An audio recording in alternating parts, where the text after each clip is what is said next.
how incredibly talented Cat is and what he's able to do. And they also see that, there will be nights where he takes maybe 8-10 shots and does whatever else the game needs, and whether it be rebounding, defensive presence in there.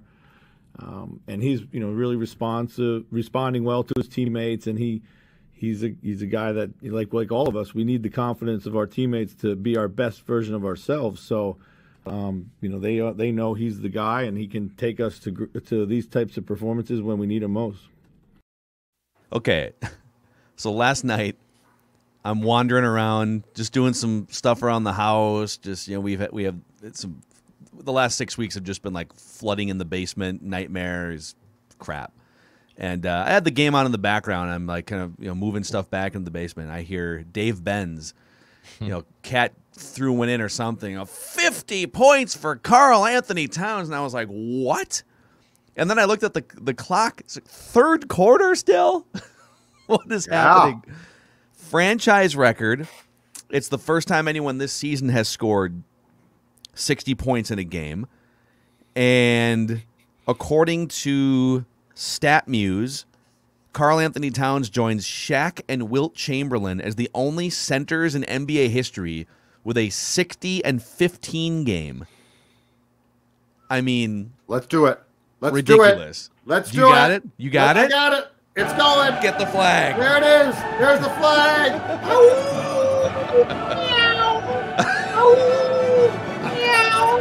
Sorry, Stella. Stella's like, what? There's a cat in here? It's crazy. Yeah. There is a cat in here. There's a cat dropping 60 points, 17 rebounds. That's right. That's right. On Stella. Dropping 7 3-pointers. So I didn't know this. I don't know if you guys saw this. So Karl-Anthony Towns just tweeted like 20 minutes ago. Mm-hmm. Yesterday was 2 years to the date that my parents walked into the ER at JFK Medical Center in New Jersey and were admitted with COVID-19, the same hospital that my mother gave me life, and tragically the same hospital where I saw her life begin to slip away. Wow. 2 years later, I walked into AT&T Center with the greatest guardian angel that I could ever ask for and dropped 60 points. And then he added, against the winningest coach of all time, which is kind of funny. I don't know if that was necessary, but good. Yeah, he said, I got to say, no matter what life throws at you, you can come out of it stronger. Tough times don't last. Tough people do. Miss you, Mama. This game, my life, is for you. So he obviously had that on his mind last night as he was dropping 60 points in an NBA game. But I feel like, here's my thought, and let me throw this out to you guys and get your thoughts on it. I think he's finally realizing how dominant he is. I think he's always been talented, and there's been games like Judd and I saw him drop 50 points against the Hawks at Target Center a few years ago, and like he's always had potential, and he's been a box score guy, and now they're winning games. But last night, and there's been a couple other games here too in the last couple months, really felt like, oh, I am unequivocally the best player on the court. There's zero doubt in my mind. I can do literally whatever I want. I can dribble drive to the hoop against double teams and throw one down or get to the free throw line. I can take step back threes, no hesitation. I don't know that he's ever fully given himself permission to dominate and take over games as much as he has this season with this infrastructure and even more recently. What do you guys think? Like, are we seeing a guy that is just sort of finally realizing what he's capable of doing in year 7 on a basketball court? I feel like the balance that he's reaching, and he's probably not there yet, but he's definitely going at a positive rate now, Phil, is the balance between maturity and confidence. Because to your point, it now feels like he is fully aware. Like he's always been told he's great, and I think he knows that he's special, but I don't know that his confidence was such. And let's call a spade. Jimmy Butler didn't help him. He's not the type of guy who is helped by being dragged down. And so the confidence now, I think because of him, because of his age, probably because of the fact that this team does seem to have a real, genuine chemistry to it. Yeah, I think the confidence is up, and there's no question. And this is where he's not there yet, so I'm not trying to imply that he is, but he's definitely way ahead of where he was previously. The maturity thing, right? Mm-hmm. Like, I mean, 2-3 years back, he was flat out, and look, he's young. I get that, but he was flat out immature.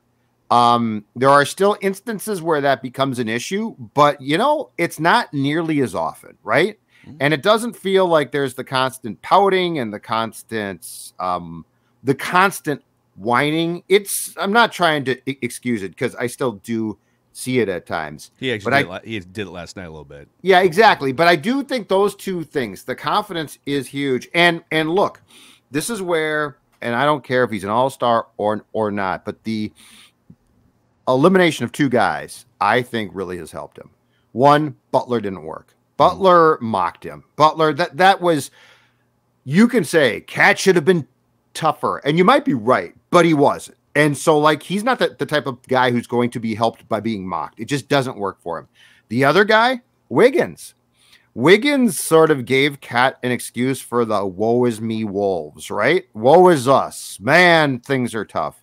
And that's why I think that Rosas did a really good job now, on purpose or not, has done a really good job. His last act was surrounding Cat with a core group that works. Ant is positive. And Ant, look, he's got problems too at times. But you know what? He's not a pouter. He never pouts. I've never see him, woe is me, I'm hurt, my knee hurts. Beverly has been a godsend. Like, I can't tell you how much, in my opinion, that Patrick Beverly helps.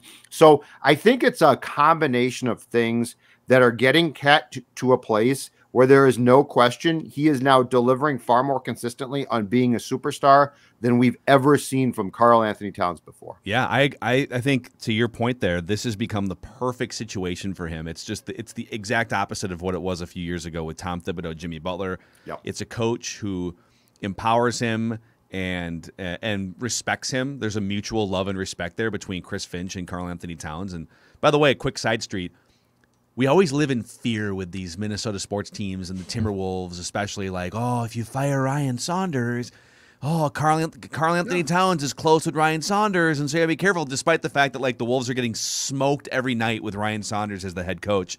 It doesn't win games. Chris Finch came in, built a relationship. He's an offensive mastermind. They're leading the NBA in points per game. And he's empowering Karl-Anthony Towns, and now they have a great relationship. Maybe even better than, I'm not going to say better, but, like, he has a great relationship with Ryan too. But don't be win games. Bring in the right players, bring in the right coaches to win games, and I think that's what's earned Chris Finch and vice versa this respect. Teammates who love him, a system that runs through him, and it's a joy to watch, man. Like, He's gone through a lot of stuff. I think there's a lot of sort of self-inflicted reasons why him and the Timberwolves haven't had team success in the past, but it's fun to watch this whole thing come together and be centered around him. And then after the game, like, teammates coming up and, like, pouring water on him. It's awesome. It's a freaking blast. Yes. And right now in the Western Conference, so they're still in the 7. They are 10 games above 500 now. They were kind of like, hovering a couple games above, and then they went on this run. And they've won, 9 of their last 10 or 8 of their last 10 or whatever it is. And they are 40-30 heading into the last 12 games of the regular season. Of course, Denver and Dallas in front of them also keep winning. Denver has won 7 of 10. Dallas has won 8 of 10. They get 2 games against Dallas and 1 game against the Nuggets over these final few weeks. Mm-hmm. So they can still catch those teams. They could still get up to the 6th or the 5th seed and avoid the play-in altogether. And I guess, my final point on this real quick, and then I'll, get you guys' thoughts here too. But I used to look at the schedule, and I would see the bad teams and think, oh my God, how are they going to find? Like, they always find a way to lose to Orlando for some reason. Like, and that happened, of course, a few nights ago. But you look at the schedule and be like, oh God, okay, Milwaukee, Dallas, Phoenix, Dallas, Boston, Toronto, Denver. 7 games. I mean, if they can just, like, maybe they can, like, win 2 or 3 of those games and kind of hang on for dear life. I look at those games now and say, yeah, they're not going to be favorites in very many of these, but they've gone toe-to-toe with Phoenix this season. They can beat Dallas in both those games. They can beat Milwaukee. They beat Milwaukee with Giannis and Middleton healthy earlier in the season.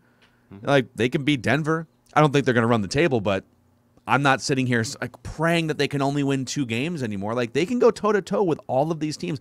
They're going to beat the brakes off the Lakers at home on Wednesday night. It's going to be ugly. It's going to be a game where bench players are Jake. It's going to be one of those Jake Layman games in the fourth quarter. MVP. Yeah, dude. It's going to be the Lakers are going to quit about halfway through the second quarter, and the Wolves are going to steamroll them. Dude, on they Wednesday quit. night. They quit a month ago. Don't worry about it. They're not gonna. They're not gonna show up. So it is. This is. Everyone's still pretty cautious, I think, around this team because, like, we've seen too much with the Timberwolves. We've seen too much, but let your guard down. Let your guard down. Say no more. Flags back out, dude. Wolf Cat's flag. dropping 60. D'Lo is the straw that stirs it. Yeah, he is. A little nervous about Jaden McDaniels. A little injury there. A little nervous. Ugh. It's a fun team, though. You are. It is. You're a. Yeah. Any thoughts on Jaden McDaniels, Judd? Jaden McDaniels. I'm not worried about it. I'm not worried about it. You know why? Really? No. Sorry, Declan. Declan texted in a write that down prediction last night for the judge and jury and said, I bet you Judd, write this down, freaks out about the Jaden McDaniels ankle turn unnecessarily being in that game in a blowout at the end. Oh, no, because that would require me to rip Finchy, and Finchy and I, we are the same age, basically. We are like brothers. Finchy, don't go down. I'm not going to rip him. No. I'm shocked. Finchy, you know what?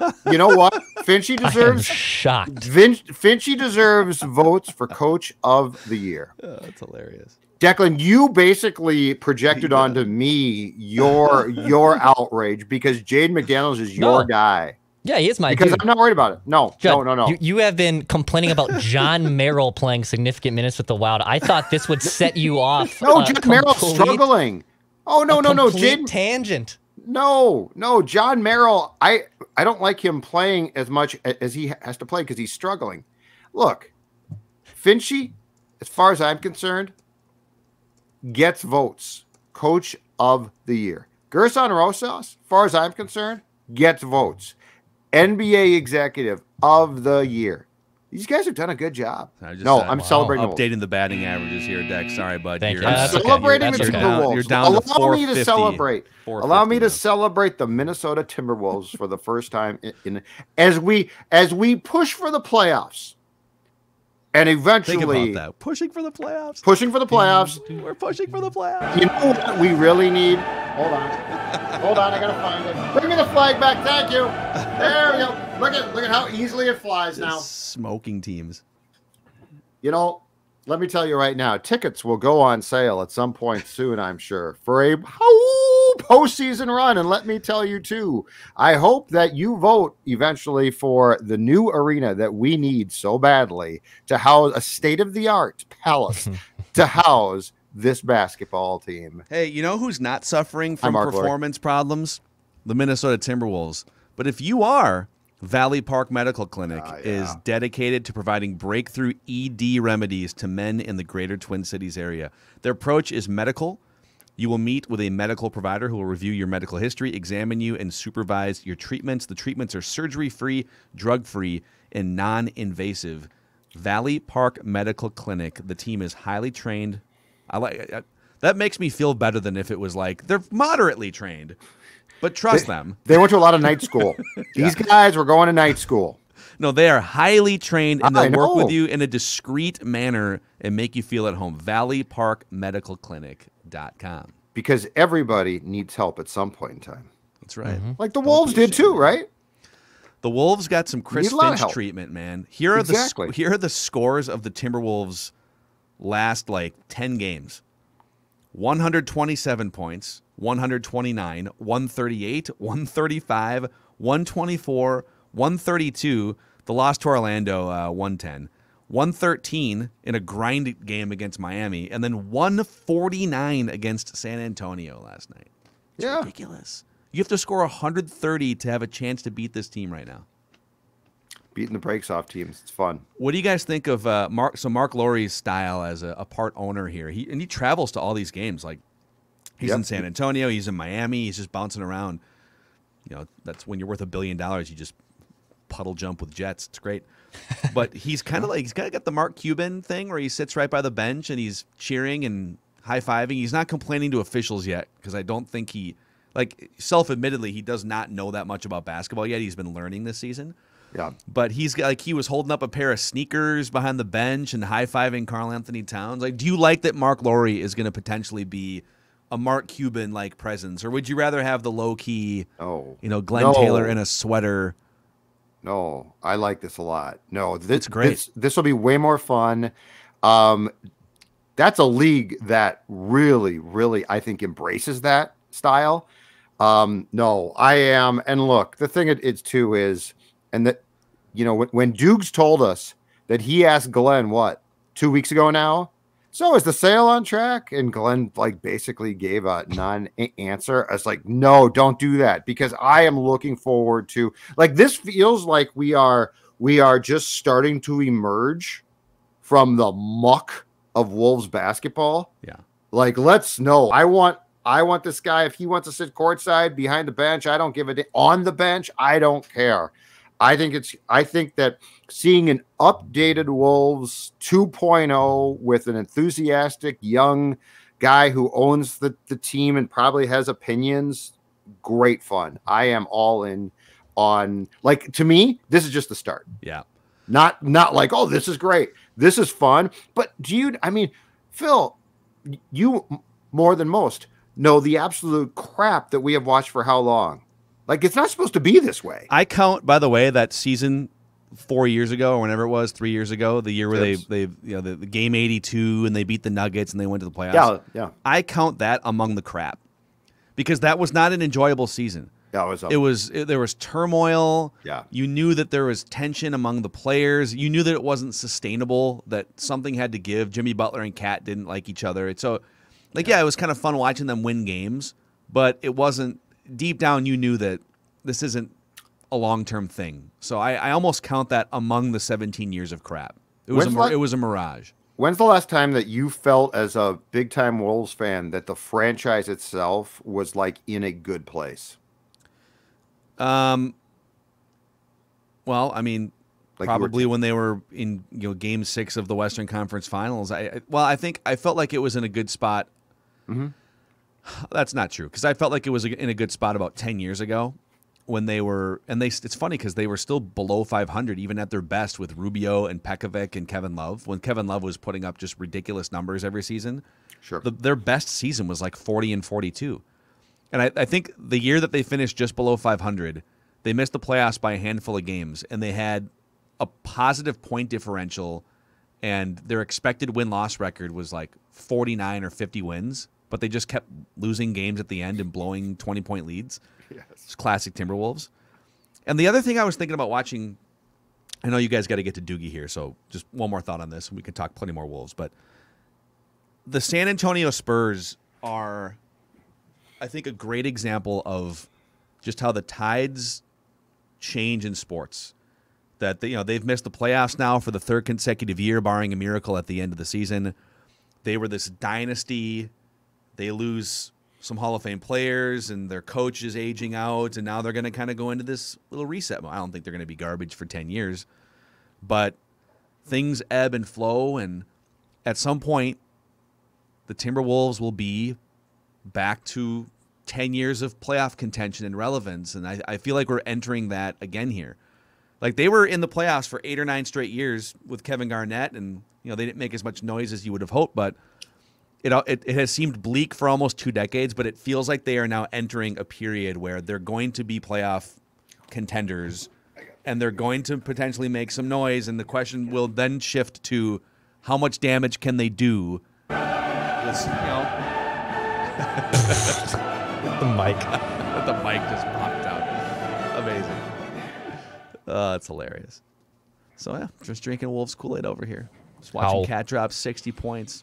Does mic still work? It's ridiculous. Yeah. Okay, This thing good. on? This thing Good. on? Yep. This thing on? Yep. Hello? Check. All right. All right, we got while we were doing that, 2 more guards came off the board in free agency. So stay tuned to Purple Daily this week to see which bargain bin free agent guard the Vikings wind up settling. Will on. we have heard of him? That becomes the game. Ooh, Andrew Whitworth retired too. Yep. That's not shocking. I think Well, He gone good for 40 years him. old. He's what, 40? He's an old man. Great guy, though. What a great guy. All right, that's Mackie and Judd. Please click the subscribe button on the SKOR North YouTube channel. And if you could give us a 5-star review and a positive rating on Apple Podcasts, too, help us spread the word about this Minnesota sports community. We'll see you guys for Write That Down Wednesday tomorrow.